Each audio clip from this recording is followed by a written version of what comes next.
कभी रात को आसमान देखा है? इतने सारे तारे, इतनी बड़ी गैलेक्सी, और फिर एक सवाल दिमाग में आता है, हम इस सब में आए कैसे? ये लाइफ क्या है? कैसे शुरू हुई? क्या इसका कोई पर्पस है या सिर्फ प्रोसेस है? इस कहानी को समझने के लिए हमें बहुत पीछे जाना पड़ेगा। साइंस के हिसाब से यूनिवर्स कभी एक बहुत ही डेंस स्टेट में था, फिर एक्सपेंशन हुआ, स्पेस धीरे धीरे स्ट्रेच होने लगा, टाइम आगे बढ़ने लगा। जैसे जैसे एक्सपेंशन हुआ, मैटर अलग अलग जगह जमा होने लगा। नेचुरल फोर्सेस ने गैस को इकट्ठा किया, स्टार्स बने, स्टार्स के अंदर नए एलिमेंट्स बने, कुछ स्टार्स एक्सप्लोड हुए और उनके पार्टिकल्स से प्लैनेट्स बने।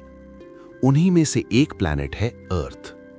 अर्थ पर कंडीशंस स्टेबल रहीं, टेम्परेचर मॉडरेट रहा, लिक्विड वाटर मिला, और यहीं पर सिंपल केमिकल्स लंबी देर तक इंटरैक्ट करते रहे। धीरे धीरे कॉम्प्लेक्स सिस्टम्स बने, फिर कुछ सिस्टम्स ऐसे बने जो खुद को मेंटेन कर सके। यहीं से लाइफ की शुरुआत हुई। सिंगल सेल्ड ऑर्गेनिजम्स आए। टाइम के साथ सेल्स ने सिग्नल्स एक्सचेंज किए, सिग्नल से कोऑर्डिनेशन हुआ, कोऑर्डिनेशन से मल्टी सेलुलर लाइफ बनी, नेटवर्क्स डेवलप हुए, नर्वस सिस्टम बना और फिर ब्रेन इवॉल्व हुआ। ब्रेन ने सिर्फ रिएक्ट नहीं किया, ऑब्जर्व किया। ऑब्जर्व करने से पैटर्न्स समझे गए, पैटर्न्स से लर्निंग हुई, लर्निंग से टूल्स बने, लैंग्वेज बनी, नॉलेज कलेक्ट होने लगा। इसी से सिविलाइजेशन बनी। ऑब्जर्वेशन से साइंस डेवलप हुई, साइंस से टेक्नोलॉजी बनी, बहुत सारे इन्वेंशंस हुए, नॉलेज स्टोर होता गया, और हम आज भी सीख रहे हैं, समझ रहे हैं और नए सवाल पूछ रहे हैं।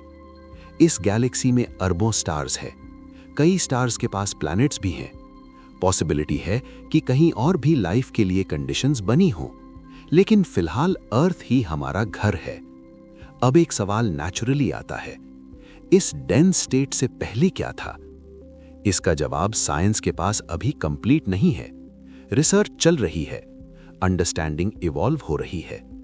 अननोन का मतलब हिडन आंसर नहीं होता। कभी कभी अननोन का मतलब सिर्फ इतना होता है कि सफर अभी चल रहा है। अर्थ एक कॉम्प्लेक्स सिस्टम है। जैसे बॉडी के सेल्स मिलकर ऑर्गेनिज्म बनाते हैं, वैसे ही एटमॉस्फेयर, पानी, जमीन और लिविंग ऑर्गेनिजम्स मिलकर इस प्लैनेट को स्टेबल बनाते हैं। हर कॉम्प्लेक्स सिस्टम तब तक टिकता है जब तक उसके पार्ट्स बैलेंस में काम करते हैं। इसी वजह से कोऑपरेशन और अंडरस्टैंडिंग लॉन्ग टर्म स्टेबिलिटी के लिए जरूरी होते हैं। ये इमोशनल बात नहीं, ये सिस्टम्स का नेचुरल पैटर्न है। फाउंडेशन ऑफ एग्जिस्टेंस का ये सफर यहीं कंक्लूड होता है, लेकिन कहानी यहीं खत्म नहीं होती।